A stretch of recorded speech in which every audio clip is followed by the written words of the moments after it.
Call to order the Planning Commission, August 3rd, 2023. First order is Pledge of Allegiance.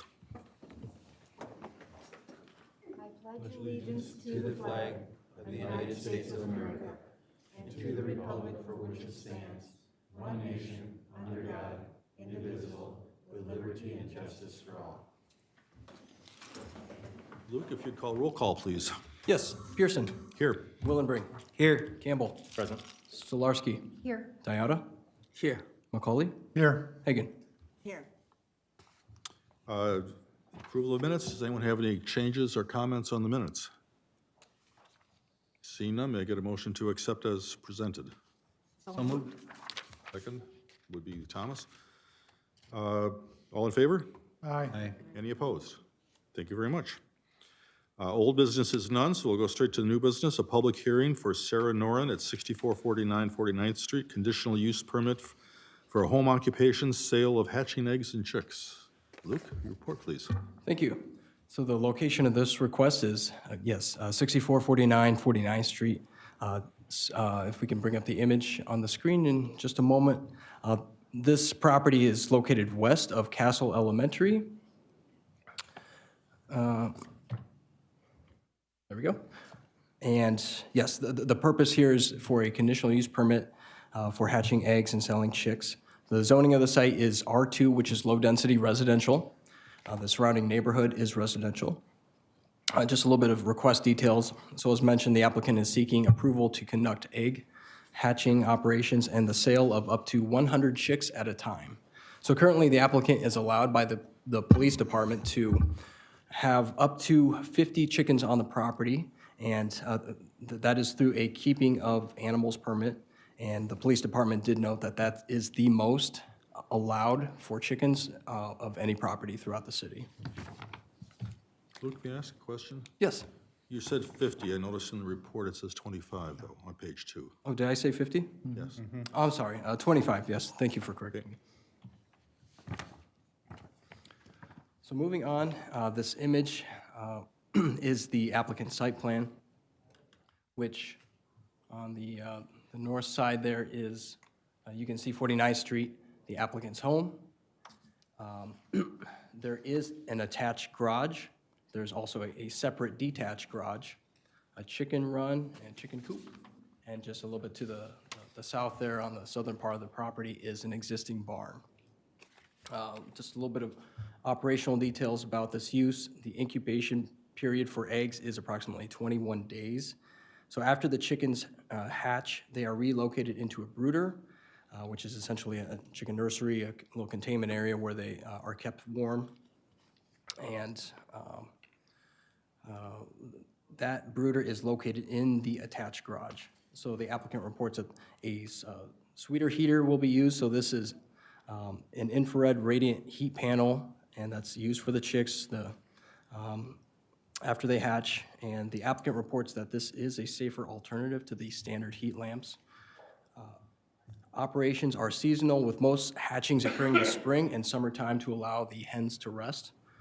Hours of operation would be primarily in the evening and weekends, and the incubator and brooder would be cleaned after the chicks leave those facilities, and cleaning would be done with a vinegar solution. So once the chicks are hatched, customers would have 1 day to 1 week to pick them up. And it's anticipated that customer traffic would add an additional 5 to 6 vehicle trips per month. So moving into the review criteria for this conditional use permit, and according to the zoning ordinance, we have to follow very specific review criteria when evaluating these types of requests, and each criteria is detailed in depth in the staff report on file. So of the 13 review criteria, staff finds that 4 of the criteria are not met. So the first point here is that the property is guided for low-density residential use per the city's comprehensive plan, and the zoning is R2, which is low-density residential. So staff finds that this use is agricultural in nature, and it does not align with the comp plan guiding or the R2 zoning district. So the second point is that the use must be compatible with the intended character of the zoning district in which it is located. So the R2 district is intended to, and I quote, provide for low-density, single-family, detached dwellings and directly related complementary uses. So again, the use is agricultural in nature, and it does not align with the character of the R2 zoning district. The third point here is that the use must have minimal adverse environmental effects. And when the city's development review committee, which is a staff committee, when we reviewed this request, several concerns were raised about the agricultural nature of this use, the potential impacts from waste generation, and potential for attraction of rodents and other predatory animals. Whoops, going back to the site plan here. And the fourth point here is that in the review criteria, noticeable nuisances, including noises and odors, cannot be produced. So the fertilization of the eggs would require roosters, and although the city's code of ordinances does not prohibit roosters, staff does have concerns about potential violations to the noise ordinance and also odors that might occur from the use. So city staff did receive 5 written public comments from nearby residents regarding the CUP. 4 of the comments are in support of this request, and 1 comment is in opposition. I did make a typo. There's a mistake in the staff report. And it is in regards to the resident's address who is in opposition. The correct address there is 6365 49th Street. And in closing here, staff finds that the request does not meet the review criteria of the ordinance and recommends denial of this CUP. However, if the commission is inclined to recommend approval of the request, there are suggested conditions of approval listed in the staff report, which I could go over if needed. This is a public hearing, as a reminder, and I believe the applicant is in attendance, and I'd be happy to answer any questions. Thank you. I guess the first question I would ask is, in the process of hatching and producing the chicks, are they at any time outside of the garage or the building that they're going to use for this purpose? Or is that better waited for the applicant? Yeah, my understanding is no, but I would defer to the applicant for a more accurate answer. Any questions for anyone else? For Luke? I do have a question. You had mentioned that the applicant currently is authorized up to 25 birds. Yes. Typically, we allow no more than 10. Does the ordinance have a limit on the number of animals that can be kept? No, and there's a lot of discretion with the police department issuing that permit. There is an exception to, like the offspring, you know, if you have a litter of puppies or whatnot, there is that exception. So I think that there might be an exception to, you know, the additional chicks that are hatched here. But otherwise, yeah, there is no specific number of, that's limits the number of chickens in this. Will they be using the chickens on site to produce eggs, or are they going to be bringing in more chickens to do that? So again, I'll have to defer to the applicant, but my understanding is that there is a rooster on the property. Already? That's my understanding. Correct. I guess I have one question. When they determine that it's 20 or 25, is this by square foot of the property itself, or is this just no matter how big your property is, you can have up to 25 chickens? Again, it's at the full discretion of the police department. They look at the entire property, the condition of the property, the size. Beyond that, again, there's just a lot of So there's discretion. no ordinance against that, one way or the other? That's- There's no that's correct. specifics there. Yep, Maybe we should consider something like that in the future. that's a fair point. One other question about a question about the letter of opposition. Since we don't have a copy of that, what was the general theme of that? Was there particular components of this application that they objected to, or just in general, it was a flat, I oppose? Yep, so good question, and they are opposed to just the commercial nature of this use. So if I read this right here, they're seasonal and they're in hatching their chicks. So basically, if they're doing 6 months out of the year, that means basically they're gonna have the excess chicks there for 6 weeks out of the year, correct? No, I think, as stated in the applicant's narrative, they make sure that the customers who are interested in buying these chicks, they have up to from 1 day to 1 week. There's a very short time frame where they need to go pick up their For chicks. hatching, it takes 21 days, Oh, yes, plus the 7 days, so that's basically 6 weeks out of the year that there would be Okay. chicks on site. okay, yes. And do you know, are these just by order, or do they continually turn over 100 chicks a week? Or is it, if 1 month it might be 20 and the next month it might be 50? Yeah, I will have to defer to the applicant. Any further question? Yep. Yes, thank you for the report. My question is on those specific findings where staff felt that the applicant doesn't meet those findings. Do you have data to back it up? Or is it sort of a staff assessment that they do not meet the findings? That's one question. The second question is, to me, is this guided by the zoning rules or is it by the comp plan? Because the comp plan is sort of a guiding document. Sure. Whereas the zoning rules are sort of the lay of the land, right? Yes. If you can tell me if it was based on the comp plan or the zoning rules, I would love to hear that. Okay. So to the first question, the staff review is based on professional opinion. It's also based on some research. Is it based on, do we have statistical data? I would say no, but the fire hazard concern coming from the fire chief, we have to take that into consideration. Concerns about waste disposal coming from the building official, another, valid point. And then to the second question about the actual use and be in alignment with the comp plan and the zoning district. So, yeah, how do I say this? The zoning district provides probably more direction, more guidance as to the stated purpose of the actual neighborhood. Because you're right, the comp plan is more forward-looking, just general guidance. But the zoning district does provide for the purpose and intent of the residential characteristics of this neighborhood. You're saying there were concerns about the waste. Currently, they've got 25 chickens, right? Yes. Have there been issues with waste disposal with the 25 chickens right now? I have not been, not to my awareness. Okay. The other question I have is kind of along his line. Is most of your premise is based on it's an agricultural use versus a home use.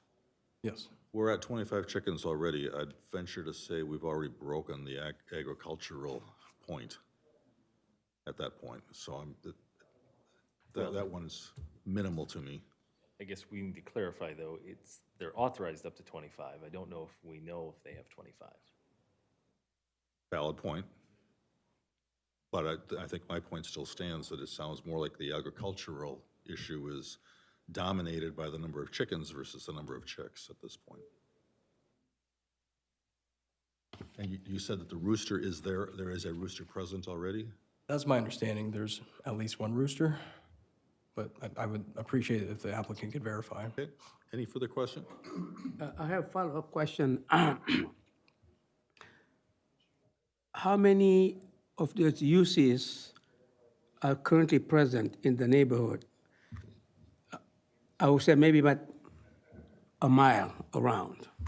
Are there many such uses in the neighborhood within a mile? Chicken, so just backyard chickens? No, I don't have that offhand. I don't have the information offhand.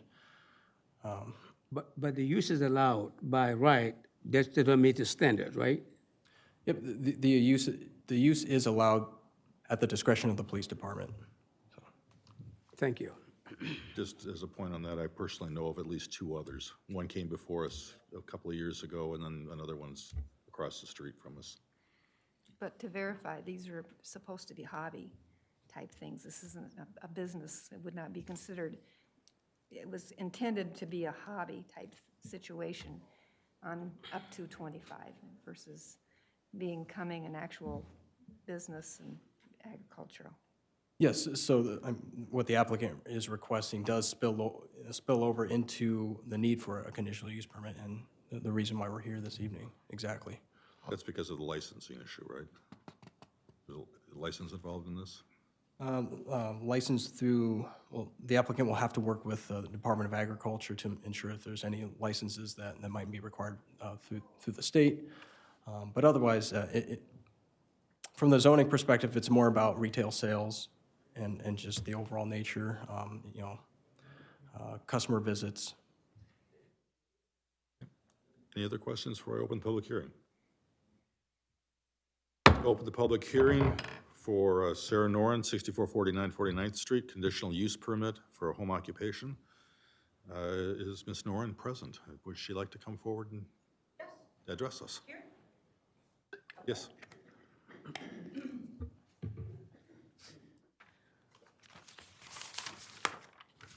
First off, I'd like to thank the City of Oakdale and the staff for taking their time and thoughtful consideration for my conditional use permit.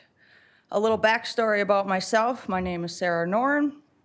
4.5 years ago, I was in a car accident and was T-boned on I-94 in the middle of February due to black ice and an inattentive driver. This led to over a year of physical therapy. Along with major physical limitations came mental distress and depression because I could no longer do the hobbies that I enjoyed, let alone simple household chores and laundry, or just simply standing to wash dishes. Alcohol has been a major crutch in my life since I was 17, and this worsened with my depression after the car accident. Fast forward to February of 2022, when my baby chicks arrived. I've never held a chicken until these little fluffy balls came into my life. They bring so much joy and happiness that I was able to quit drinking for good. A year ago, I was diagnosed with fibromyalgia, which is chronic pain throughout my body.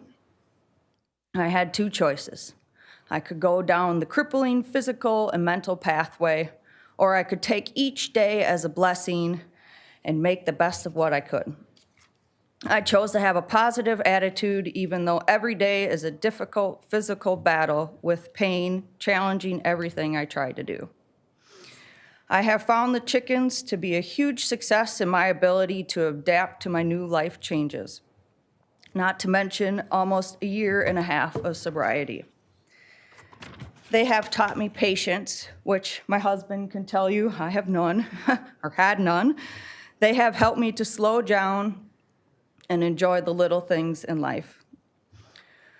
On the days I don't feel well, most of my free time goes to researching and learning as much about chickens as I can. I have read dozens of books and hundreds of articles. I am not claiming to be an expert, but I do everything to ensure the safety, the health, and the happiness of my chickens. So even though I physically can't be active at times, they help me focus my mind and allow me to grow as a person. Their sense of compassion is incredible. I have one chicken in particular, Marky, and she always knows when I need a hug. She'll come and jump right up on my lap and nestle her little neck into mine. And I never knew an animal could sense emotions so deeply in humans. I now feel a huge sense of community that has grown in my little neighborhood since the chickens have come into our lives. I have met neighbors I otherwise would not have and formed lasting friendships with those I have met, and many of which are here today to support me. My passion for chickens is immense. They are my pets, and I want to share this joy with others. With your permission, I would like to hatch and sell baby chicks as a small hobby to our local community. Thank you, and I would be happy to address your concerns that were not answered. One question, like I said, was, is there a rooster currently there, or would that be a new addition with this? I currently have a rooster, yes. And to overcome the noise of a rooster, there's what they call a no-crow collar. Essentially, it is a Velcro with mesh, so it's a breathable material that you place around their neck, which limits the amount of air that comes out. So it's like a bark collar for a dog. It just muffles the crow. So it's more like instead of the big, loud, wake you up at 5:15 in the morning, so. Okay, any questions from anyone for the applicant? Quick question, you have one rooster. I currently, with my flock of 25, I have 2 smaller roosters that were an addition this year. So in total, I have 3. And I am going to overwinter the 3 in case any have health issues. And then I also will be picking the best 2 to mate with my flock. So there won't be additional roosters, only the 3 that you currently have? Yes. Okay. And that's a grand total of 25 with the 3 roosters. Yes, ma'am. And the other question I had earlier was the location for the incubator and the brooder would all be in one building? Yep, so No exterior. the incubator you're supposed to have away from drafts and sunlight, so that will be in my house, in a spare room that I have.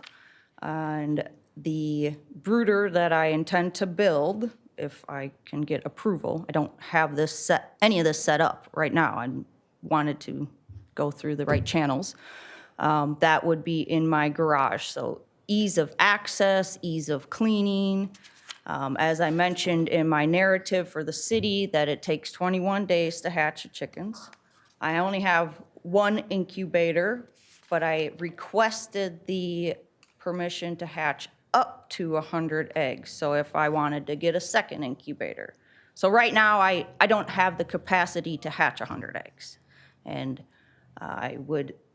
it takes 21 days to hatch the eggs, then they would go into the brooder. I'm only hatching eggs if I have orders. I don't intend to pump out hundreds and hundreds of chickens a day because I don't have the means, I don't have the times, I work full-time. Like I said in here, I have fibromyalgia. This is simply a hobby that just keeps me moving, keeps me motivated, and I've taken so much joy from these chickens, rather they've given me so much joy that I just feel compelled to share that with others. Anyone else have questions for the So applicant? just confirming, so you will, everything is pre-order. So if I want chickens, I contact you and you say, sure, I can get you on the schedule for an October delivery. Next month, yes. Okay. So it wouldn't even start till spring because the that's your roosters I have aren't old enough. Yep. And then, although Oakdale doesn't have it, I know that there are some cities that limit backyard chickens to just hens, not roosters. So do you intend to cull your chicks, or you're selling, I'm buying whatever you have? If it happens to be a dozen and That it's would be mixed, the responsibility of the person purchasing. I don't have a way that I can sex them. I mean, there's different techniques you can use, but the most reliable is event sexing, and that needs to be done by a professional because you can seriously injure the baby chick because essentially you push out their vent, which either protrudes a knob or it doesn't. And I don't have that skill set, so I would only be able to sell what they call straight run, so males and females. so there won't be, there won't be a circumstance where somebody comes up and you're stuck with 6 extra roosters that nobody wanted to buy. You just, I would then have to find a home, use my resources to do so, or then yes, you would cull. I raised out quite a few meat birds this spring.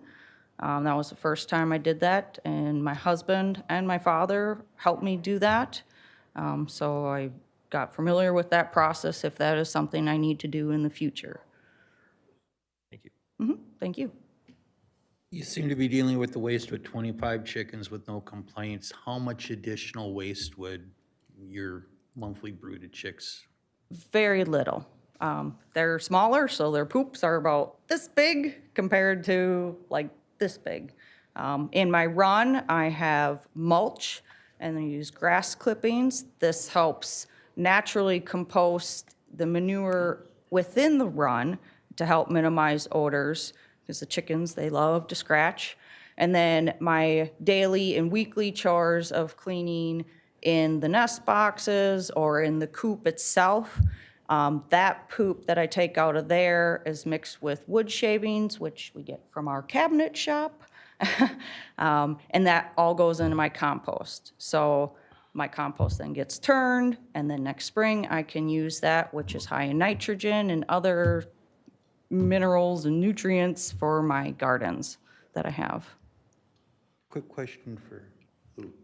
She's got a permit from the police for 25 chickens. If she goes into chicks, does she have to apply for another permit This for the is excess? why I'm pursuing this. This is specifically for the chicks. The permit I have with the police station, he guided me to Luke to pursue this to be able to hatch and sell. Sorry. No problem. Any other questions? Yep. I do have a question. Excuse me if I'm a little ignorant when it comes to chicks. Chicks like 1 month, 2 weeks, So 3 weeks? the baby chick takes 21 days to hatch out of its egg. Okay, And then after it dries off in the incubator, which is about 4 to 6 hours, then I can place it into a brooder. So the brooder will have what is called a sweeter heater.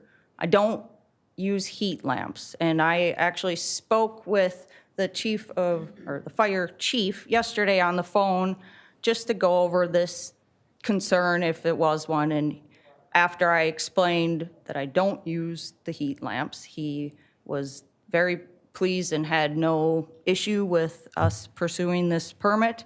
Additionally, he came over a couple weeks ago and saw our run in coop, and he thought it was very well thought out and planned, our setup. My husband helped me construct this elaborate little structure. But to finish your question, then this less than a day old chick would go into a brooder with food, water, until the customer picked it up. And I understand people have very busy lives, so I don't expect them that they could get there immediately that day. So that's why I'm reported in for 1 day up to 1 week to come pick up their baby chick. So at the oldest, it would be 1 week old, and it would go from my house to my garage to the new homeowner, or the new chicken owner. thank you. Yes. Any other questions? Hey, one last one. At this time, you're just planning to do pickup. You're not shipping anything. No, I have no intentions to ship because you need different certifications and the NPIP, which tests for salmonella, and I just want to share my passion with the local community. Thank you. Thank you. How do you address the salmonella and that type of thing? I regularly clean all my feeders, my waters. This is part of my daily chores. My coop gets scraped down weekly. I use diatomaceous earth, which helps. I don't have an issue, but I use it as a preventative measure to control like mites or lice. Because what the chickens will do is they'll dig in the dirt and they'll fluff around, and that dirt gets under their skin, which would smother anything. It's how they bathe. So it seems contradictory to bathe in dirt, but it's quite fun to watch that. But I keep very healthy practices and regularly clean just for their health, our health. Wash my hands after I Long and short is you've never had a salmonella outbreak. have not, no. Is there some test that you do for that, or I'm totally ignorant of this, so I don't know. I mean, Is there a test big for that? hatcheries, they will do the MPIP testing. I'm not required to do so, being just a small individual who has chickens. Yeah, but that's at 25, but when we're talking 50 to 100 chicks besides, that starts into a whole new area. So this is all new ground for all of us, including yourself, because you've not done this either. So I can see why you're concerned, what you're saying, you know, with the diseases and that, with the animals, the other animals. You don't know what's going to happen till it happens. Yeah, so the brooder will be, well, so 21 days to hatch the eggs. The incubator will be cleaned after they are moved out. So that is completely sanitized. And then the chicks are in the brooder. After they leave the brooder, that gets completely cleaned out and sanitized. So I wouldn't have more chicks for another 3 to 4 weeks if I have orders. So it gives me ample time to make sure everything is very clean. I mean, just like I take good, healthy care of the chickens I have now, cleaning their feeders and waters, and I feel having that interaction with them several times a day, you can spot health issues. I do, well, daily, I guess I sit out there and I watch my chickens for any abnormalities. But weekly, I do like a health check on my chickens. So throughout the week, I'm constantly checking different chickens. I'm looking under their feathers to see if they have mites. I'm checking their vent, which is their bottom, where the egg comes out or the poop comes out, and I'm just making sure those are clean and taking the necessary steps to. Basically, what we're here for is a conditional use permit, and this is an area that we don't have a lot of History. patience for. So we're kind of in virgin territory here. We're learning new things. We know, and by a conditional use, she has the right to keep that forever with her property. So if we approve this, this is what happens. This is what this is all about. So this could blow into a very big process and probably outgrow your home or your situation, and possibly you'd wind up going into a commercial situation. You may Well, I find out that. couldn't do that at my current location. Exactly. That's But I'm not just what saying- I'm asking for. Well, you are though. If we were to approve it, though, as Luke said, there'd be some conditions put on it, which if the conditions aren't met, it would be Well, that's what rescinded. I'm saying. We need to have some conditions here that need to be, Yes, I think that's when we close the public hearing, you'll have to address that then? Yes. Okay. For you. What's the average order if somebody wants chickens from you? Is it 5, is it 10? I've not done this yet, but they say you should order at least 3 because chickens like to be in a group. So I would imagine could be 3 to 10. It's hard to say. If you were to go to a hatchery and request to order only 3 chickens, those 3 chickens might only cost $5 each, but now you're paying $20, $25 small chick order on top of $26 to ship it. Now your $15 chicks ended up being $65. So I'm just trying to give the opportunity to people who can't spend $65 on 3 chickens that they can purchase a chicken for $5, $6, $7 directly from me without having the stress of shipping on the chick. but you've had interest in this where people have actually said they're interested in 50 chickens. No, ma'am, no. Okay. I am taking the first step, which is talking to you. I have not engaged in finding orders. My roosters aren't old enough to mate yet, so I don't expect to start looking for orders until spring when they come into cycle. Does that make sense? But you're asking for 50. That's what she's asking for right now, is to be able to have 50 at one time. She's 50 to asking for 100. 50. So if somebody, let's just say in the spring, I put an ad out saying that I have chickens for sale, and somebody says, yes, I would like 50 chickens. Well, I don't necessarily have enough chickens to fulfill a 50 chicken order all at one time. You know, I'm hopeful, because you can collect eggs for up to a week if you store them properly. So it could take me up to a week to collect enough eggs for someone's 50 egg order. These chicks would be in the incubator, and they would go into the brooder, and the people would pick them up. So they're only in my care physically, beep, beep, beep, beep, for 1 day to 7 days. But you in your incubator, if you have an order, somebody says, well, I want 5, you'll only put 5 eggs in there and do the incubation, or are you gonna do 50 at a time? Well, I would collect the orders for a month, Okay, and if I can fulfill the orders I have with the incubator I have, then I will fill my incubator. But yes, if I only have one order for 5 chickens, then I would only be hatching 5 chickens.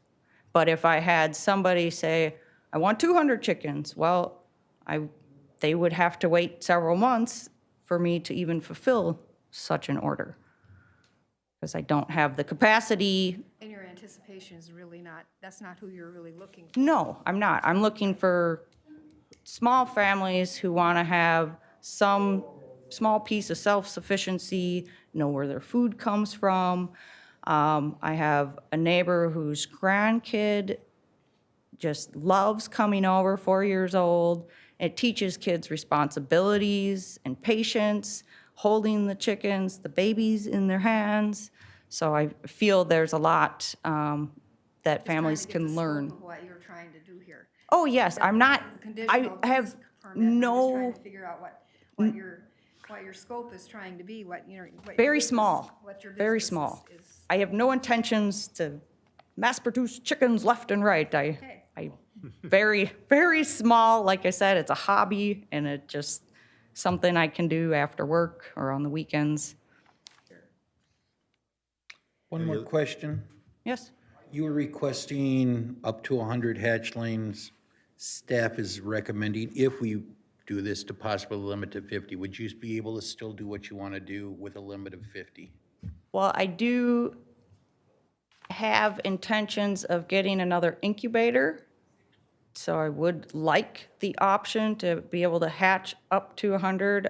I believe I wrote in my narration that most common home incubators can hatch anywhere from 50 to 250 eggs at a time. I'm simply requesting for only 100. I'm not, because they have these cabinet incubators that you can get that can hatch 250 or more eggs, and I'm not intending to do that. I just want to have a little room. And just to clarify for everybody again, this is just on a per order basis. You're not Yes, sir. going to be making eggs, having 100, and then No, trying to I sell like them. eating eggs a lot, actually. That's why I got chickens to begin with. No further questions from me. Anyone else? Nope. Thank you very much. Thank you so much for your time. Since it is a public hearing and there are a number of people in the audience, does anyone else wish to come up and make comment on this issue? Please come to the front. Hello, my name's Steve Savageau. I'm a neighbor of theirs. I actually live on the, I guess, the east side, the entire side. And I want to first of all say there's no doubt about Sarah's integrity and about how much she cares about these chickens. When she first came to my wife and I and asked her if she could have the chickens, what she told us was that she would have a few. There would absolutely never be roosters. So finding out tonight that she has roosters is a complete surprise to me. That shows you how the crow collar works. No, well, we'll get into that next. I was wondering why, over this short period of time here, I'm getting woken up at 5 o'clock in the morning by a rooster. So I guess that's explained now. I can't tell you how vehemently opposed I am to this. I think it's not fair to me as a homeowner. Again, 3 chickens, 25. Roosters, she told us she wasn't going to have any. They will be noisy. I'm just with these younglings, they're already keeping me up. I can't have my windows open at night. Also, all these chickens are right along my border of my yard, and constantly making noise. I also know Sarah's ambition. I'm telling you right now, she'll have 100 chicks, and it's going to be a disaster for my wife and I. She's going to have all kinds of roosters, and it's just not fair. And I'm asking you to deny this. Any questions for me? Is there a fence between the yards? They have a temporary piece of cheap rope stuff between our yards. There was some discussion about how we could work things out, about putting up a fence. Nothing's been done at this point. That was a few months ago. I did ask a couple weeks ago, also asked last night, if they could please move the temporary fence 20 feet more into their yard so they're not right on my yard. And after the conversation with Sara, it's pretty clear that that's not going to happen.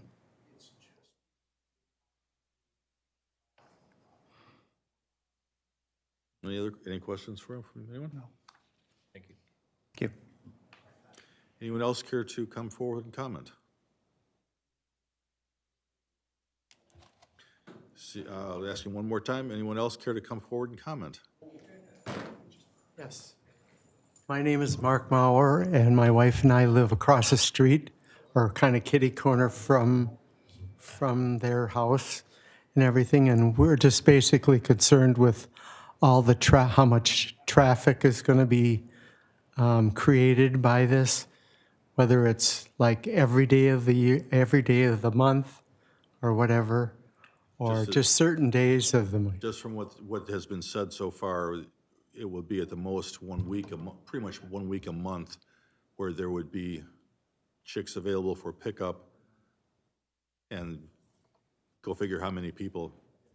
It could be up to 20 cars coming in once a month. Well, then that would mean the whole block could be filled with cars. They probably wouldn't all come at the same time, but that's. Well, not that I know. mean, my wife and I would not like that at all. Okay, and that's all I have to say. Anyone else in the audience wishes to make comment?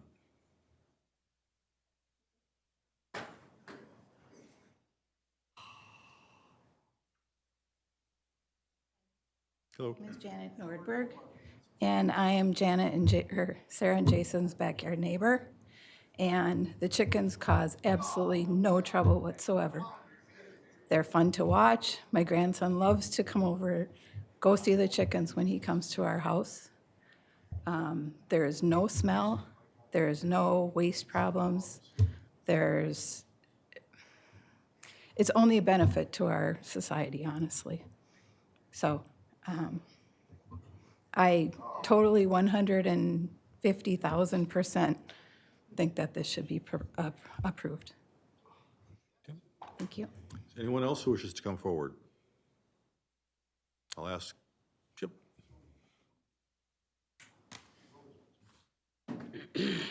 I'm Jason Noren, Sarah's husband.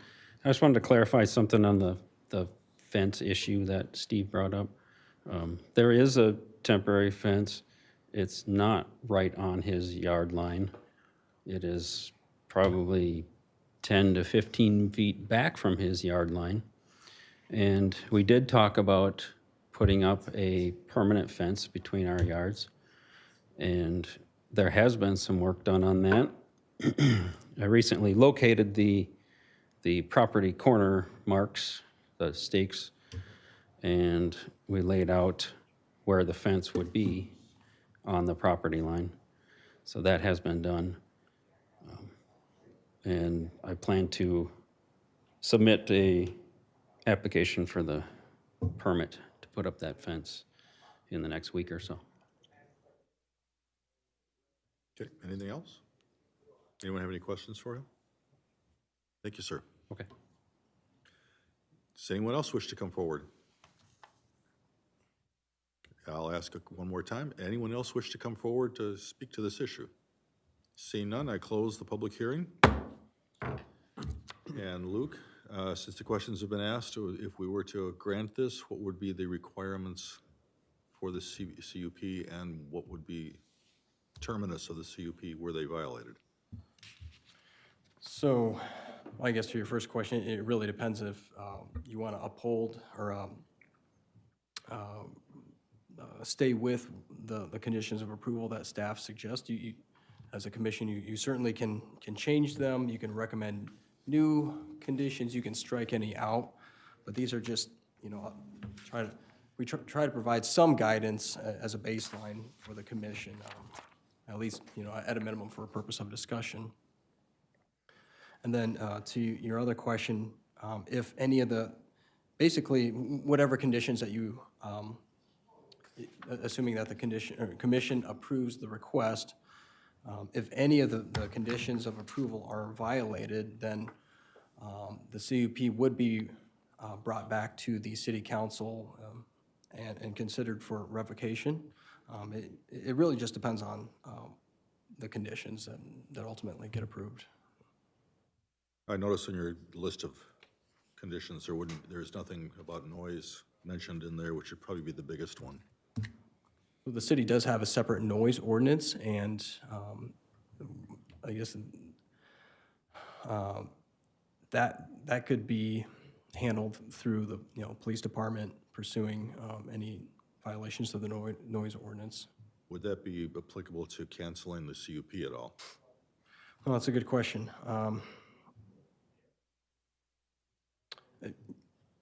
If the commission wants to tie any noise violations to this permit, you can certainly do so.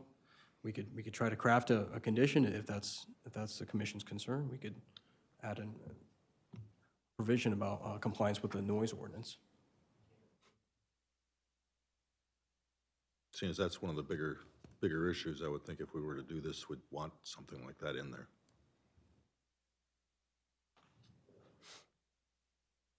Any other questions for Luke on this from anyone? Yeah. I just have some comment, possibly question to ask. It sounds to me, based on the comments I heard, noise is one of them, and I'm going to assume that the city of Oakdale does have a noise ordinance that says if you go beyond certain decibels, you may be in violation for noise ordinance. So if we could consider that, I think that'd be good. Because other than that, I'm not sure if we can have something else to sort of compare the violation to. That's one. Second, I'm going to assume if we were to approve this, I would think maybe it may be appropriate to sort of make a condition that they have to make it by appointment only, so it doesn't become this commercial operation. By appointment only, and not changing the residential character of the neighborhood. But most importantly for me, we need to encourage small business owners. And that's how we have built communities. And I'm sure you all have iPhones or Samsung and all that. It didn't start from commercial buildings, started from either a garage or some sort of mom and pop, brick and mortar. And eventually, with the support of the community and everything else, they grew up to be this big corporation that can create jobs and sort of give opportunity for everybody else to have a decent life. I support this as long as we put condition that says, we don't want it to look like a big commercial operation. It's respectful of the residential character of the neighborhood, and by appointment only, and within the city of Oakdale noise ordinance. I think that this is for me, important to me. As a small sort of minority, we need to encourage this type of operations. Obviously, she came a long way, her and the family, from what she's telling us, the situation that sort of morphed into what she wants to do. That should be supported. That's my stance. Anyone else have a issue? I guess more just some comments. I think, you know, it's unfortunate for the neighbor that he's having some issues, but as I look at this, to me, that's really a separate issue from kind of what's at hand. Our ordinances don't limit the number of chickens. Our ordinances don't limit to hens only. People, you know, things change, circumstances change, and maybe she started with 3 and 25 was more efficient. I don't know. But currently, it sounds like she's in compliance with all of our ordinances. I don't presume there's been any noise issues or anything like that that have been reported to the city. With respect to, you know, the number of hatchings, 50, 100, it seems, either of those seem somewhat arbitrary if it's a hobby business and just done on a per order basis. I don't think is there additional traffic? Of course, but you know, I have a birthday party for my kid and I can have 20 cars show up that aren't going to be there. So I think the increase in traffic is relatively insignificant for what most of these roads probably handle on any given day. Any given day. I do agree that I think we need to tie some noise ordinances into the CUP, just so that we have some sort of mechanism to kind of enforce that. But otherwise, those are my comments, and you know, I'm going to support it. Yeah. I'm going to add my comments in because they're similar to yours. I look at the 2 states, current versus adding the hatchlings. The hatchlings are basically going to be in a bedroom in the house or in a brooder in the garage, never to be seen by anybody, and I'm pretty certain that chicks don't make a loud noise. So the difference between what exists now and is permitted now by the police department's licensing or limited for 25, I'm not convinced I see any difference. Originally, I was thinking the roosters would be a difference, but you've already got them. So the difference between now and then seems rather small. I understand the statement about it being an agricultural use, but I think we've already breached that with the fact that we've got 25 chickens. That's more of a breach than hatchlings would be, in my opinion. So as I'm guessing you'll know, I'm going to be supporting the allowance of this. Anyone else have any comments? I would like to just add one thing. I do think, you know, that we need to at least look at that ordinance regarding a cap and potentially the keeping of roosters. Obviously, I think she would be grandfathered in if we did implement anything, but, you know, it seems like we just need to put a few more guardrails on that. And also the issue about a noise addition to the CUP, so that if it is in violation, the CUP may get rescinded. I'm sorry, my comments were just generally around chicken keeping. I need to ask, I know I can't vote on this because they're my friends, but can I make a comment? Actually, Go ahead. Commissioner, I did get some clarification. I wasn't able to touch base with you earlier today, so yeah, I ran the situation by the city attorney's office, and yeah, it doesn't sound like there's an issue here. You can certainly vote as a planning commissioner. I just want to say, they are my neighbors, and we love the chickens. She said anybody can come over and see them, and I brought adults over there and children over there.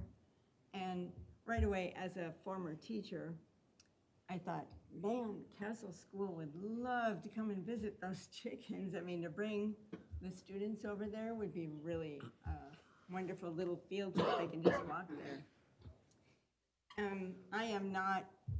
I've never been awoken at night by their chickens, but I mean, I'm in a different location.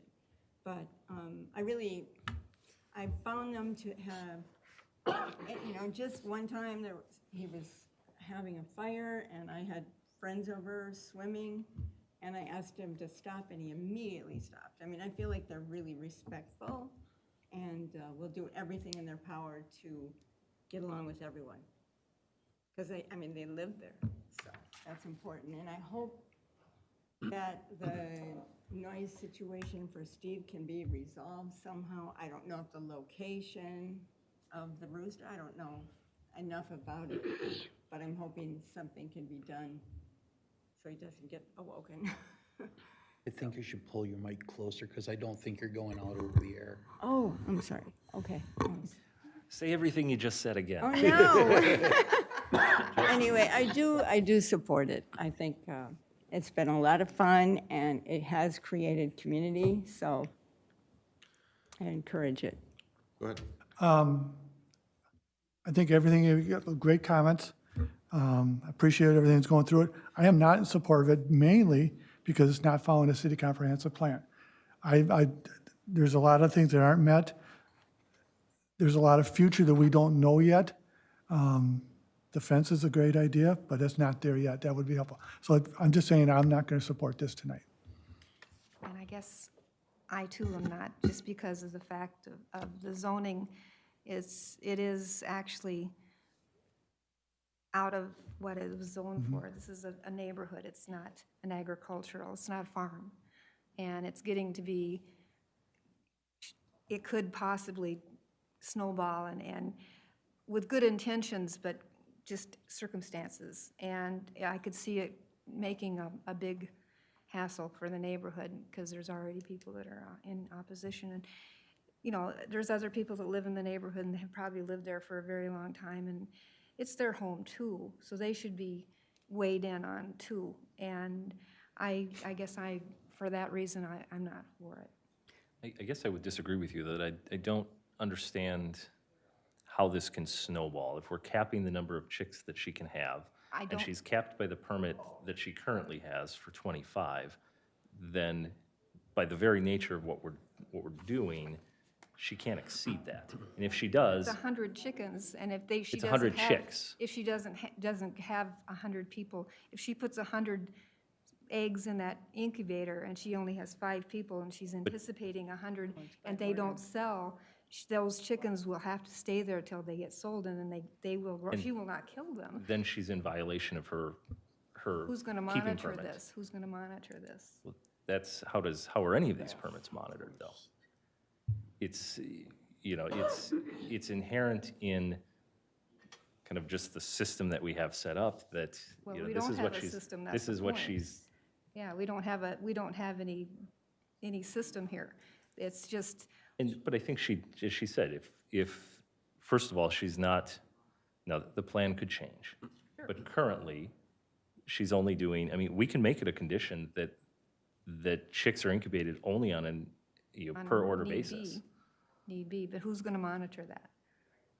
Who monitors any of our Right, cities? I mean, I mean, it's. I mean, people but make a but- complaint, then it goes to the Right. city, and then they research Okay. it all. So, I So mean, that- they And do also, have that option of It's not regress. intended to be like that she's going to bring in tons of money here. No, it's not. It's It's more, and she said it's by order, so she's not going to exceed. true that, but Yeah. she's. Otherwise, she'd have to cull them or, you know, and I don't said think she she's- wants to do she's that. willing to do.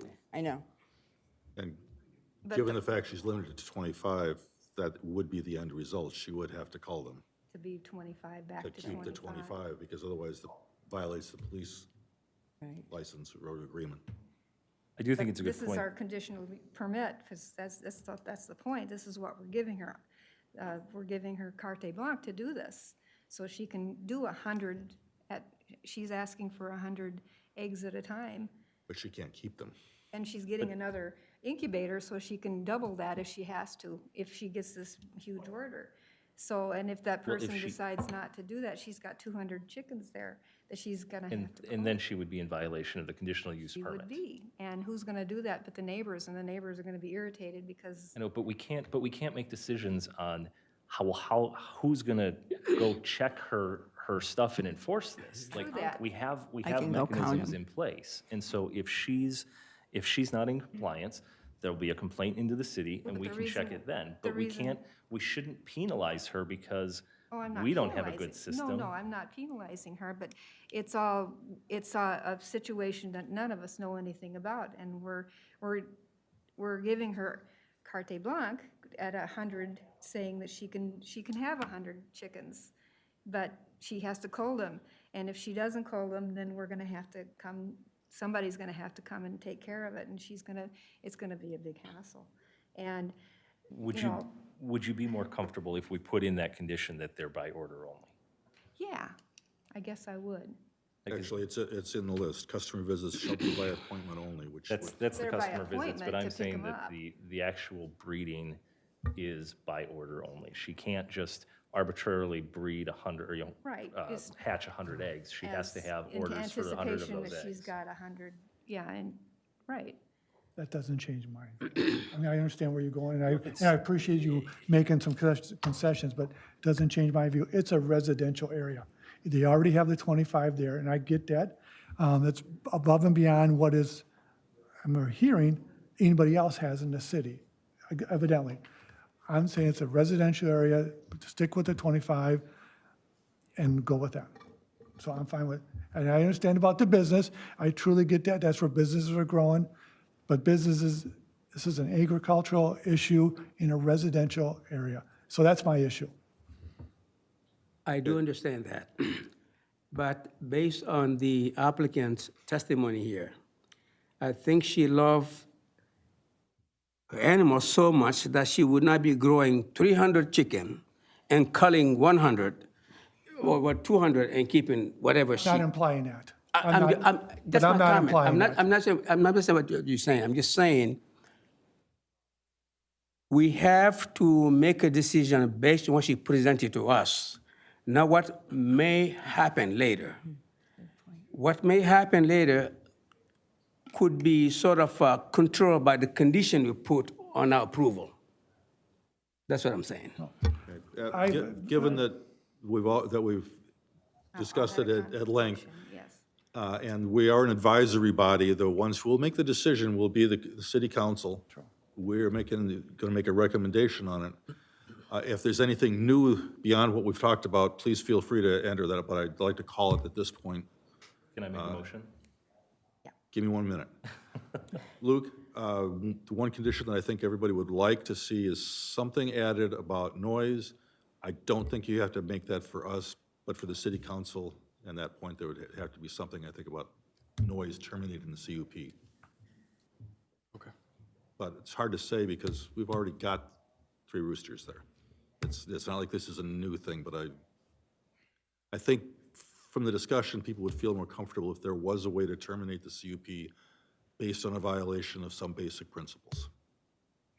So you'll have to craft that, I think, at some I point. have something ready. Then read it. drafted, Read it, so- yeah. Yeah, if that's the commission's desire. An additional condition could be that the use shall comply with the city's noise ordinance. Okay. And then we limiting to 50 egg hatchings at a time by order.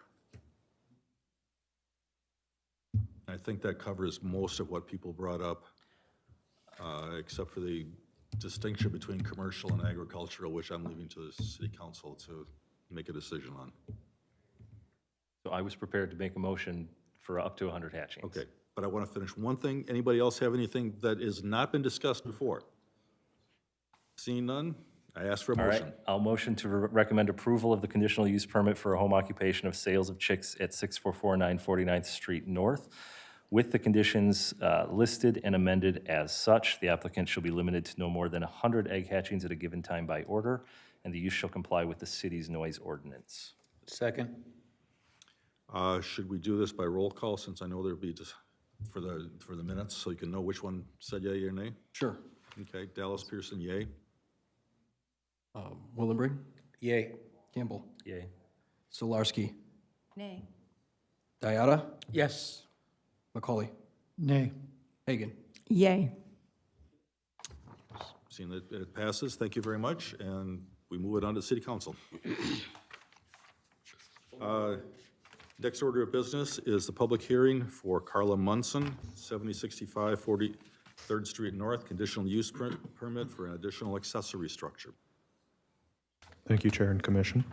So the location of this request is at 7065 43rd Street near the intersection of Hadley Avenue and 40th Street North. The purpose of this request is a conditional use permit for an additional accessory structure, in this case, a second shed. This site is zoned R4 for mid-density residential. The surrounding neighborhood is largely residential.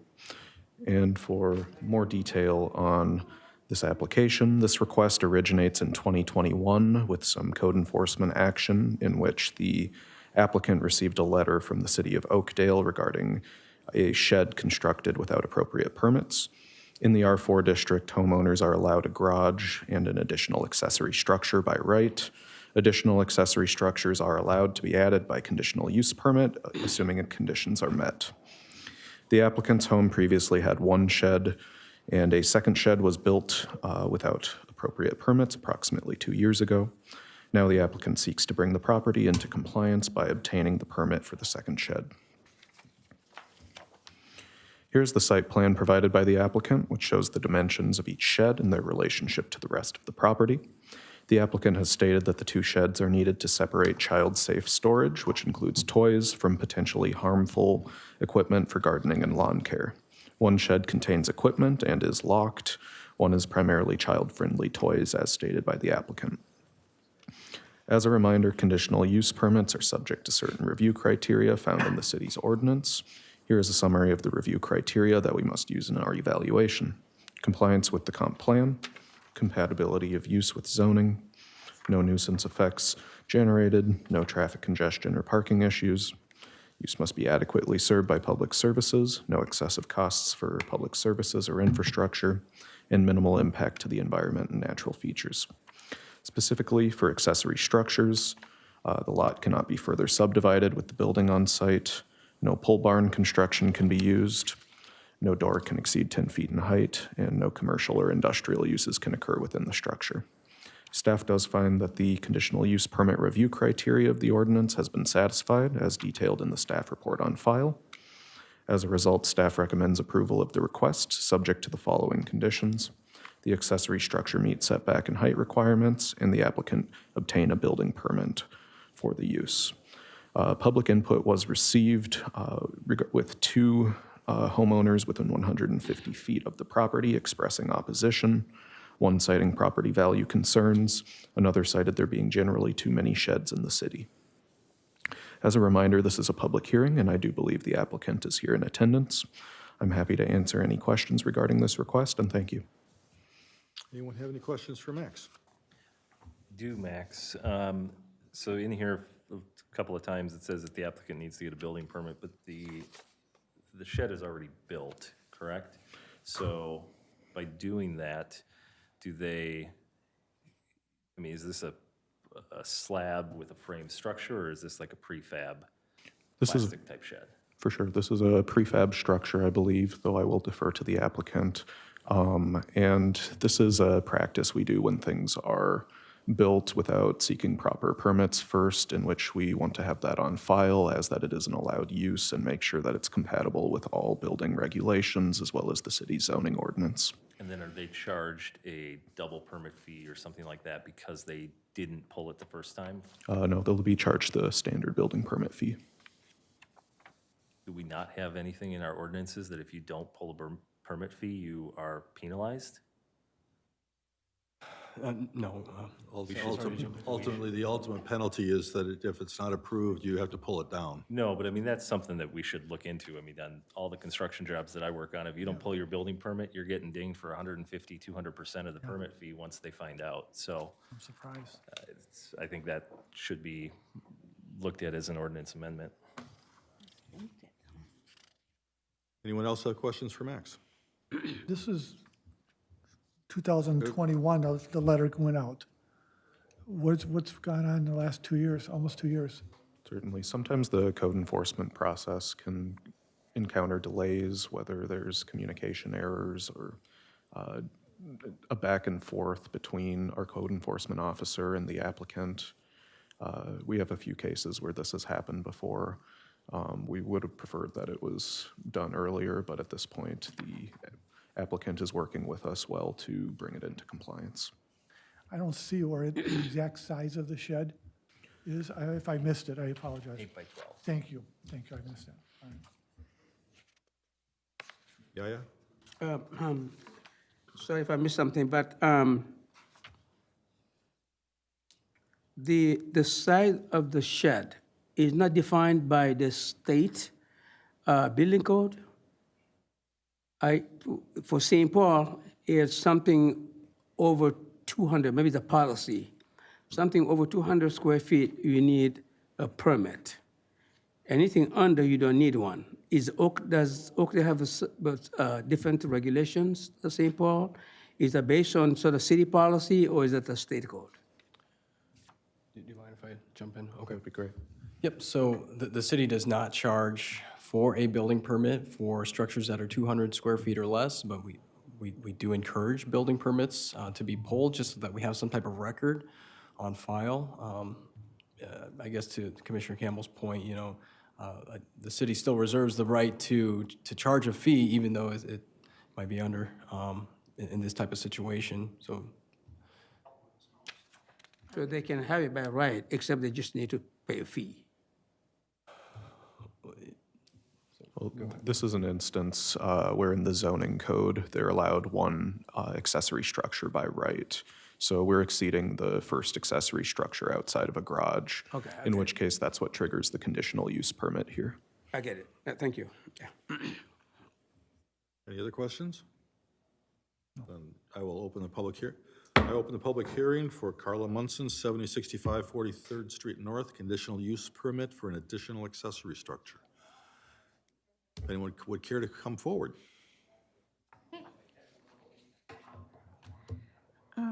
I'm Carla Munson. Hold the microphone a little closer if you would. So I have the shed. I wrote in the report, one is for gardening, shovels, ladders, snowmobiles, axes, building, like gardening materials that are hazard to children. And then the other shed we use for when I babysit or have family over, we use that shed for children materials and stuff that's safe for them to be around in the other shed. Anyone have any questions for Carla? Do you have anything further for us? So before the shed, my dad built the shed. So before it was put up, we notified we wanted to make sure there wasn't power lines and stuff. So is it the DIG 411? They came out and did all the flags. And then we know there's no power lines or it's not in the way of anything. It's on my property. And it's not stopping any water flow. It's not in the way of anything. When I found out about this, I looked up why they would want to not have a second shed and if it's in the way of like water flow or on power lines or something like that, but it's not, so. Okay. Thank you very much. Thank you. For anyone else in the audience, is there anyone who wishes to come forward and make comment on this issue?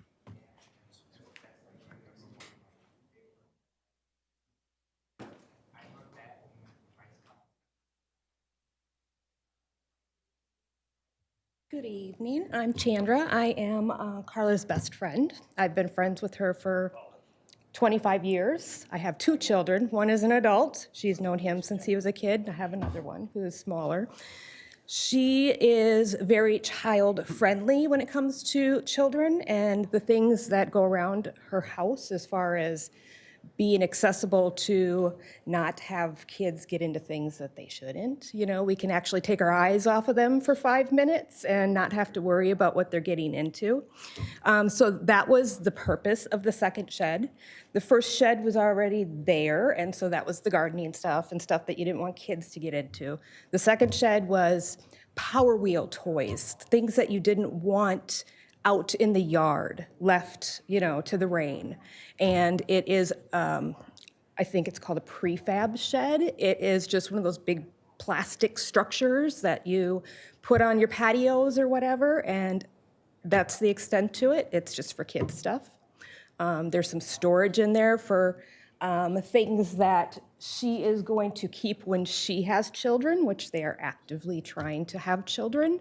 So it's kid-friendly, mom-friendly. I can go over there and take my eyes off my child for 5 minutes. And this is a child who could pick apart a padded room. Let me tell you, he can get into anything.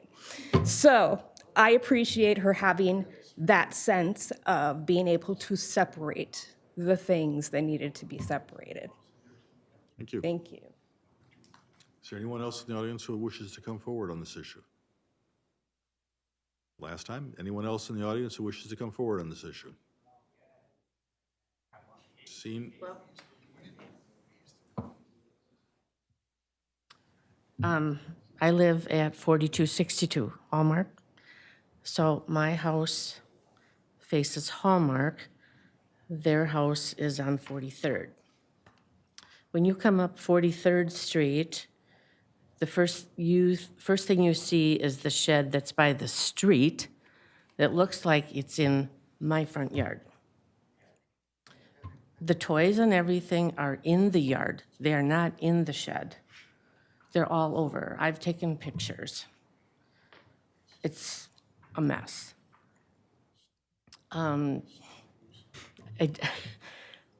There's there's a canoe turned upside down in front of the fence by the shed. There's toys, there's lawnmowers, everything is in the yard. It doesn't seem like they're using the sheds. It's a mess. I have to look at it every day when I walk out my front door. That's my comment. Okay, thank you much. Thank you. Is there anyone else in the audience who wishes to come forward at this moment? Last time, is there anyone else who wishes to come forward at this moment? I'm sorry. No, you already done one. In the interest of time, I got to keep this one moving. Anyone else have any questions for anyone? I'm going to close the public meeting. Bring it back. Any questions for Luke or for Max or anyone? Yeah. So we're here to discuss about the number of accessory buildings they can have. To me, based on the comments that I hear, it sounds like a behavioral issue. I'm not sure we're here to sort of talk about that. So I would assume that the city of Oakdale has a Department of Code Enforcement that deals about actually a condition of property, like sort of garbage, sort of stuff left in the yards, sort of a condition of the property. So I would think that we need to focus on what they're asking for as opposed to the behavioral issue. That's my stance on this. I will agree with that. This is about the shed. It's only about the shed. Based on past practices and precedent, it should be approved. Actually, I drove by and looked at it, and the shed in question is probably one of the least visible items on the property, so. I would agree. I was going to say I was pulling up some Google photos, and I mean this in a nice way, but the shed is the least offensive thing that I see. So I will say, just in general, though, it is frustrating to me that the system allows, and I know it's not intentional that you put up a second accessory unit and didn't know, but that it seems, to your point, there's the precedence that it happens and we just go, oh, well, we'll approve it. And I don't know where that threshold is where you say, no, this is so egregious, you have to get rid of it. But I don't know how you educate the community to go through the process and understand, hey, you can have one shed or accessory unit. If you want more, you need to come through the process. So it's not a reflection on you, it's just a general comment about kind of the things that come to us. I would kind of agree with your comment earlier, though. Almost 2 years seems a bit excessive. I know things take time, but I've entitled $70 million projects in less time than that. This feels like it should have taken 60 days, so. As a comment to that, when I put up my shed and got the permit for it, I found there's probably a significant number of sheds in the city that are not done with permit. Right. The first shed. So, any other questions from anyone? No. I guess I look for a motion then. I will make a motion to recommend approval of the conditional use permit for an additional accessory structure with conditions at 7065 43rd Street North. Second? Second. All those in favor? Aye. Any opposed? Motion passes. Thank you very much.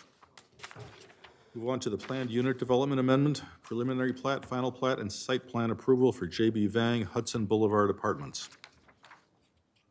Luke? Yes, thank you. So this request, final request of the evening, as you mentioned, is JB Vang is the developer here.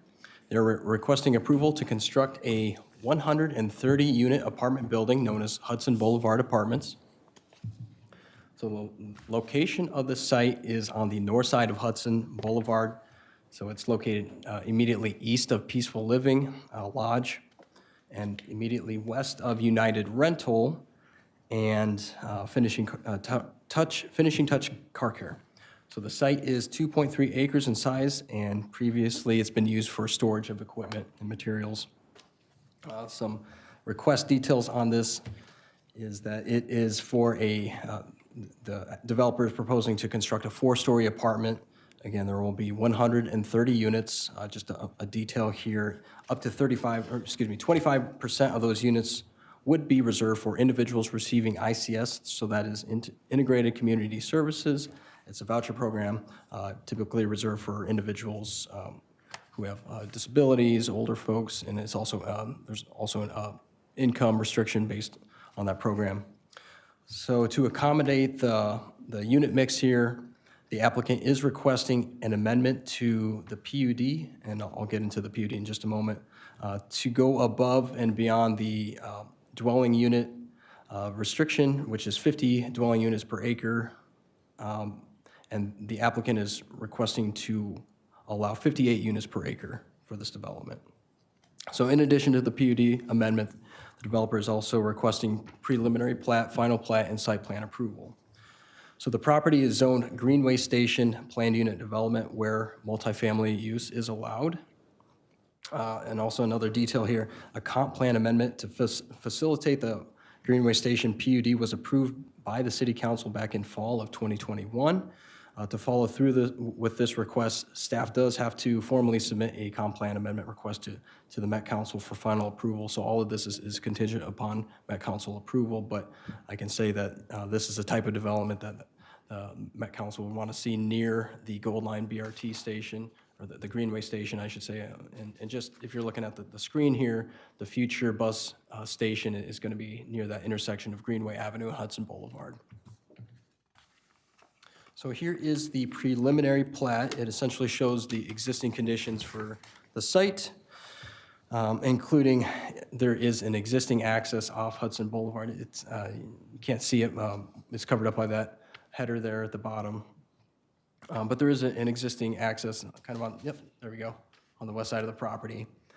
And for this development, to facilitate a new access on the east side of the frontage with Hudson Boulevard, the developer would So decommission the existing access and then propose a new access here on the east side, and you'll see an image of that in just a moment. I know there was a question before this meeting about what's beyond the chain link fence. If you visited the property or maybe seen some Google image pictures of the site. So there's a chain link fence that essentially is where the cursor is, and then beyond that to the north, that's still a part of this property, and it contains vegetation, trees. And with the proposed development, much of the impact would actually stay out of the vegetation that's there. So here's a look at the final plat. So just as you can see on the south side with the frontage there along Hudson, there is an existing 30-foot wide sewer and water easement, which did require that the proposed apartment be shifted just slightly north. There's actually a number of modifications that the developer had to respond to in response to staff comments and feedback. And by shifting the building a little bit north, they're able to avoid any encroachments in that easement. So as required by the subdivision regulations, the developer will also need to include 10-foot wide drainage and utility easements along the perimeter of the property, with the exception of the southern portion here where there's already an existing easement. And the other exception is on the east side here where the applicant is proposing a new drive.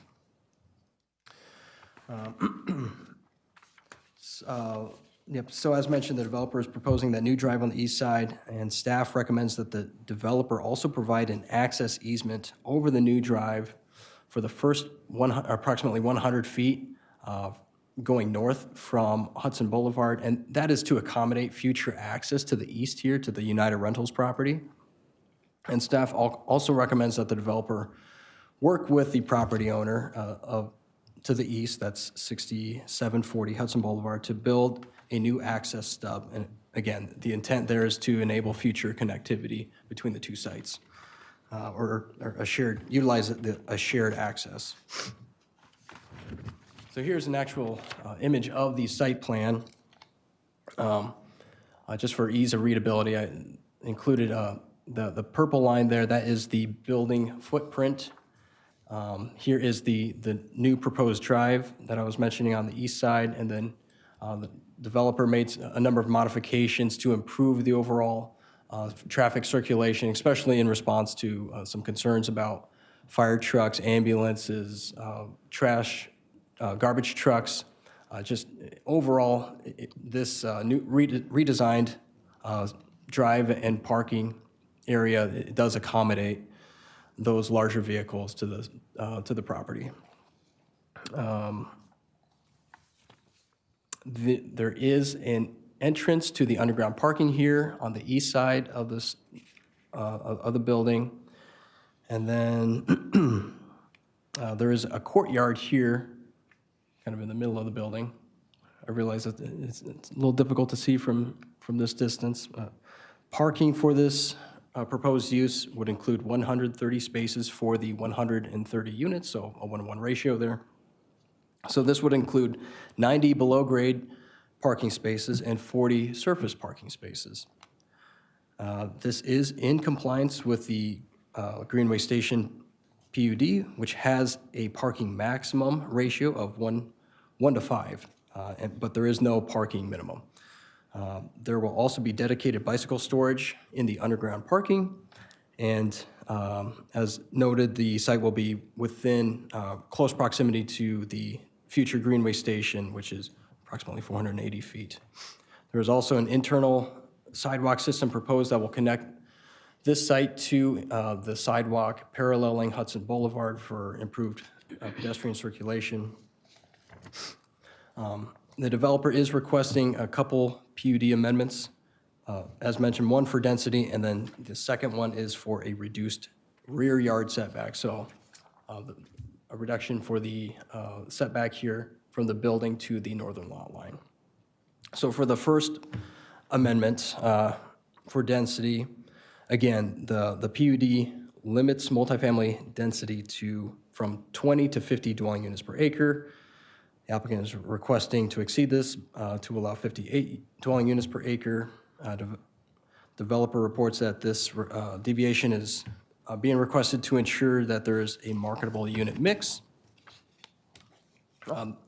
And the development will also be near the goal line station, and where this is a preferred area where we want to see high-density development near the transit systems. And the other request to reduce the front yard setback. So the PUD requires that the setback be, well, in this case, it is the height of the building.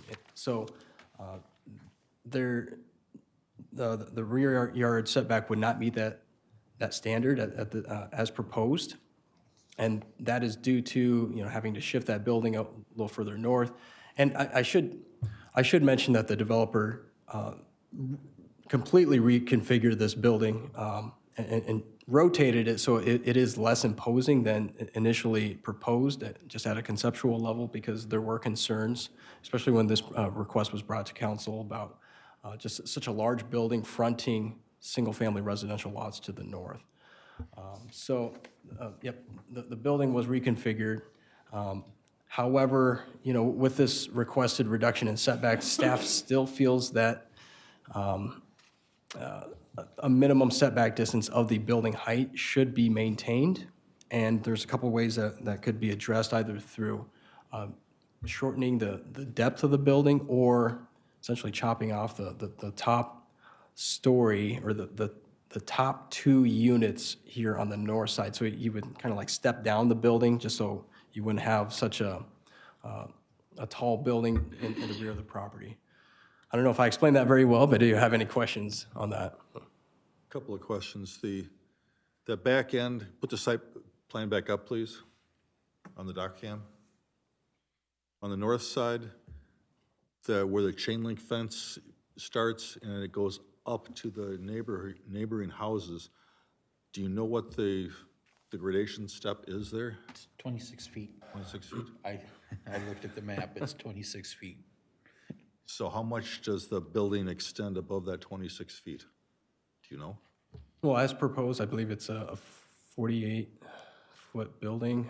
Maybe 22 feet. Okay. And I looked over there today too. The trees on that side of the hill, they're 30 to 40 feet tall and fairly thick through the north side of that Yeah. building. I brought that up to Luke, and as he pointed out, during winter, the leaves are gone, so it's less dense. Okay. The other question, and again, if we could put the map back up. The driveway comes up, and you've got a stub that's going to the business on the east. The business in the east right now has a driveway that's almost like right next to that, and a chain link fence that goes. Are we proposing to take away that chain link fence and take away their driveway and use this entrance for that business? Yep, so, and that was part of the recommendations you'll see in the resolution is we as staff try to capture a way to encourage future connectivity to that site. And when the property to the east will be redeveloped, I mean, that's an unknown time, of course, but the idea is to have this shared access. That way you eliminate two accesses off Hudson being so close to each other. The only other question would be if that turn radius, the fire department approves of that. I'm assuming they do, but. Yep, the fire department reviewed this, engineering reviewed this updated plan. And again, the developer worked to resolve some of those issues. And yeah, we are comfortable with this updated plan. Questions from the rest of you? Yeah, back to the height of the building and the setback.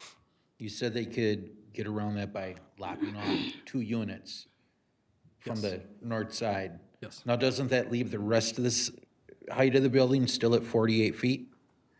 Setback is But there, you would then meet the setback at least at that upper level. yeah. Okay, It's so The you're, distance so from you're the just, property line, so yeah. it's just the top, so going out to the 48-foot Yeah. one, so we'd be down 10 feet, 12 feet on that, if the whole building was only 3 stories, then it wouldn't be even an issue. right? But once that one portion is, yeah. The visual angle of the sky, basically. And were neighbors informed of this? Do they know this? So. Are they allowed to have an opportunity? Yep, so I don't know if there's any neighbors here in attendance, but of course, it's the commission's discretion if they want to open up any public comments. The public hearing for this request we expect it to be heard by the city council on August 22nd. So it is a bit of a technicality, but nothing that the applicant has requested triggers a public hearing here for the planning commission. Again, the public hearing will be held by the city council later this month.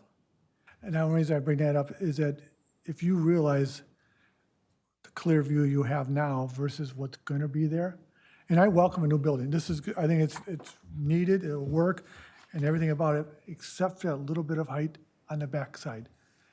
Literally, like you said, chop off just that little bit, make one of these places bigger, but that's my issue with this whole place.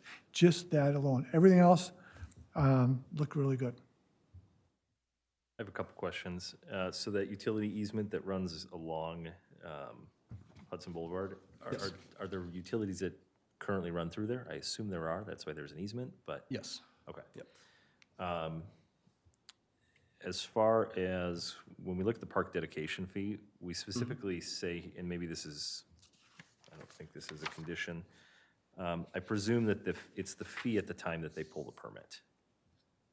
Correct. So if they, I mean, the company I work for, we routinely get projects approved and then we don't pull permits for 3-4 years. So I presume that if something happened and they decided, we're going to sit on this for 2 or 3 years before we actually start work, they're not paying our current fee for park dedication. It's whatever it is at the time. Actually, so how statute and our subdivision ordinance works is that park dedication is due, or park dedication fees is due at time of final plat approval. Okay. Yep. So that'll be soon then. I am not, the applicant may not care about this, but personally, I'm not a huge fan of this shared access. To me, it feels like it's a taking without compensation. You're giving a benefit to the adjacent landowner by allowing their customers to utilize the applicant's road infrastructure that they paid for and put in, that they continue to maintain, that they pay taxes on, all without any just compensation to them. JB Vang may own this for a year, they may own this for 20 years. So I don't think that should be a condition. If they want to work together, love the idea of you guys working together with a future applicant and working something out. I don't agree that it should be a condition and a requirement. Anyone else have questions? Yeah. I do agree with that comment that you just made. Second, I just want to commend you for giving opportunity for the small guys, meaning the low-income people. Thank you for doing that, because I think there's something that should be encouraged nowadays. That's my comment. I want to piggyback on that and say I worked with disabled students, and boy, this kind of, I like the access for disabled. 25% is quite a bit, and I appreciate that. I do have a question, just my ignorance. I'm new at this, but what does it mean, an internal sidewalk? It says here, they're going to have an internal sidewalk? It's internal to like the courtyard and then on the site. It's not in the public right of way or anything. But is it something to get to the gold line that they're? Internal, it's like a patio on the inside, like in your, So it's just to get kind of from their front entrance on the inside around the Sidewalk on the building, inside instead around the of building outside. back to the site, because it's an unusual, typically, I think if they had their way, the entrance would have been right on Hudson. You pull up, you see it right there, but Okay. we asked them Thank to you. change that, so. Any other questions? Sure, I do have a good amount more to go through, so. Okay. Sorry, we'll cut you off. No worries. You should have let me go ahead. So It's a moot point. here is the landscaping plan, and the requirements have been met, which includes just having a variety of trees and shrubs to be planted throughout the property.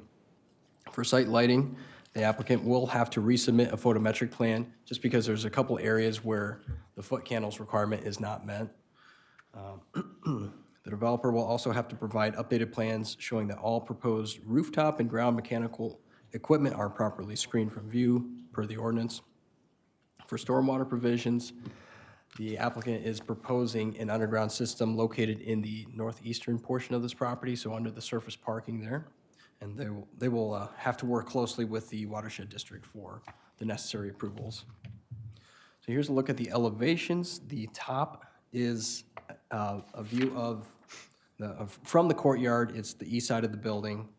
The middle image there is the east elevation. So you are actually looking at the underground garage entrance here. And then the bottom is the south side fronting Hudson Boulevard. And there is a pedestrian entrance there on the right-hand side. So as required by the Greenway Station PUD, a primary entrance will be located on that south side building facing the public right-of-way. However, the ground level wall along the backside does seem to lack some design elements to break up its appearance. So staff is recommending that additional design elements be incorporated into that ground level wall just to break up that appearance of a single material. And this image, the top one is the courtyard. It's a west view of the building. The middle is the north side, so you are actually looking into the courtyard there in the middle. And then the bottom image is the west side of the building. So just a couple additional notes here. A noise variance is required due to the proximity of the site to I-94. And that request, it's separate from this one, but just a detail here, it would be heard by the city council. And that is also just another condition of approval here. And as mentioned, city staff is working on finalizing the comp plan amendment to just formally get that approval from that council. So staff recommends approval of this request subject to the conditions in the resolution. So I will try to be brief in summarizing these. So first one is approval by the Met Council of a comp plan amendment for Greenway Station. Approval of an amendment to the Greenway Station PUD to allow additional density. Again, that's at 58 dwelling units per acre. And actually disregard that last part, not the reduced setbacks. Number 3 is execution of a development agreement. 4, approval of the site civil plans by the city engineer. 5, permits and approvals obtained from other regulatory agencies. 6 is satisfaction of park dedication requirements. 7 is compliance with the city attorney's plat opinion and recording instructions. Number 8 is incorporation of 10-foot wide drainage and utility easements on the final plat as directed by the city engineer. Number 9, the developer include an access easement over a portion of the proposed drive to sufficiently accommodate shared future access to 6740 Hudson Boulevard North. Then number 10, the developer shall work with the property owner of 6740 Hudson Boulevard North to establish the shared access and building connection, and build the connection stub. And then moving into the resolution of approval for the site plan. Number 1, that's number 1 and number 2 are the same as in the plat resolution. Number 3, approval of a noise variance for development agreement execution. Number 5, approval from the watershed district. Number 6, approval of the site civil construction plans by the city engineer. Number 7, applicant obtain approval from the fire department for the proposed hydrant locations and fire department connections. Number 8, photometric plan must be revised and resubmitted. Number 9, additional design elements be incorporated along the ground level wall of Hudson Boulevard in a manner that increases its active edge according to the PUD. Finally, number 10, the developer must provide an updated site plan that shows all proposed rooftop and ground mechanical equipment and methods of screening. This is not a public hearing, and so as mentioned, the public hearing for this request will actually come to the city council. It's anticipated to be August 22nd. The developer is here if you have any questions, and I'd be happy to answer any questions. Thank you.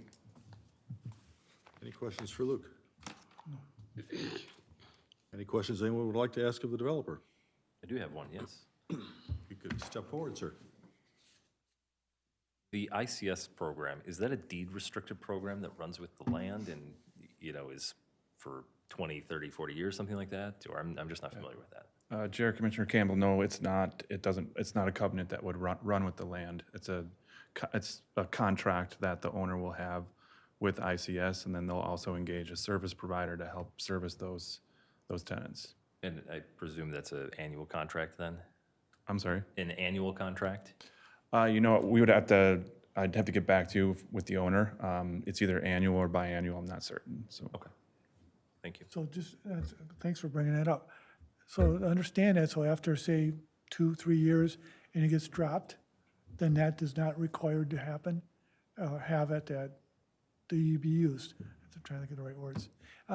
If you understand what I'm saying. So they could go back to market rate. Chair, Commissioner, the way that program works, it's my understanding, so just to be clear, I'm Justin with JB Vang, we're the development manager. We will not be the owner and operator of the building, but it's my understanding that, it's an agreement between the owner and the ICS program. Okay. And so it's not a requirement that 25% of our units need to be ICS units. It's that the owner wants to service those individuals. So it's purely an owner's decision, and they realize there's a huge need for that type of service, and they want to provide it. So 100% agree with you, and I welcome it, and I'm glad to see you doing it. It's a great idea, and I hope it gets continued. But you're asking for to go from 50 to 58. So because of that reasoning, but yet without a commitment to keeping it to that. So it seems like we wanted to get us to this point, but see you later, we're going to go down the way and not have it. The same goes with if you're going from 50 to 58, it goes back to my reason to chop off that last place at the end, because I do have a hard time with that height requirement. So that's just my opinion. Thanks for bringing that up, Chris. I appreciate that. Anything else you'd like to bring up to us? No, Chair and Commissioners, I think that we've enjoyed working with staff on this project to date. I think the project's for the better. I think we've had a lot of critical feedback, and we're excited about the opportunity. We think we have a strong proposal in front of you, and we'd be happy to work with Luke and the city on removing just that, that chunk there on the northwest side to help with that setback requirement. I do get the concern, and we want to be a good neighbor. So, Okay. Thank you. That being a public hearing, but if there's anybody who wishes to make any other comments for the record, I'll let you do it. Seeing none. Luke, one question I've got is, this bears a lot of similarity to the construction that we allowed by the train station over off 4th Street and, The impact apartments? I don't remember the name of them, but the one that goes just before the bridge. Impact apartments. Impact. The setback changes and the height requirements were all fairly similar. Is there anything, and also the density, is there anything that's really different from what we allowed there? Actually, so you're referring to Impact or Norhart, that development. That is governed by a different PUD, so very different set of standards. And they were actually allowed to build, zero lot line, so quite close to Yeah, that's what I was remembering. I'd argue, I think the big difference was there's no residential no existing residential, single family that backs up to it. Yeah, there was still a line of sight Yeah, that issue was- on the height though as well. Yeah. Okay, any other questions from anyone? I guess I would look for a motion. I will make a motion to recommend approval of the PUD amendment, preliminary plat, final plat, and site plan for Hudson Boulevard Apartments. Second? I need a second from somebody. Second. Oh, yeah. Okay, yes, second. You don't need a second, we can keep discussing and then take another motion, but. Okay, any final comments then? Since we're in the midst of a motion, though. I would add one. I think I'd like to see added some additional trees on that northeast corner, just to, I know that there's a lot and there's big ones, but just help block that a little bit. All those in favor? Aye. Any opposed? For the record, whether it matters or not, he said he would vote for it, so if you wish to record whether he's not here or not. Okay, moving on. The next thing is the planning and development update. Luke? Yes, so I would expect a September Planning Commission meeting. We have one land use application for CUP, and we will likely have the draft Glenbrook small area plan ready for review by the commission at the September meeting. But other than that, no other updates. Okay. Council update from Councilmember Ingebrigtson. Nothing to report, but I'll take any questions. I'm extremely tired, so. We wore you out, eh? Well, no, I got like 2 hours of sleep last night, so. Okay. No question, but I guess just to reiterate, because I was thinking about something else and I didn't make it in the motion. I believe we should approve this, but I think we need to strike those conditions about the shared access and kind of requiring that. Yeah, and I'm sure they'll note that in the minutes. Yep. And Luke I don't know if you take notes or, so I'm sure you're on it, so. Anything else? Not for me. Anyone else? Go home, go to bed. Next motion is for adjournment. So moved. Second. All those in favor? Any opposed? I want to ask you, so Meeting closed.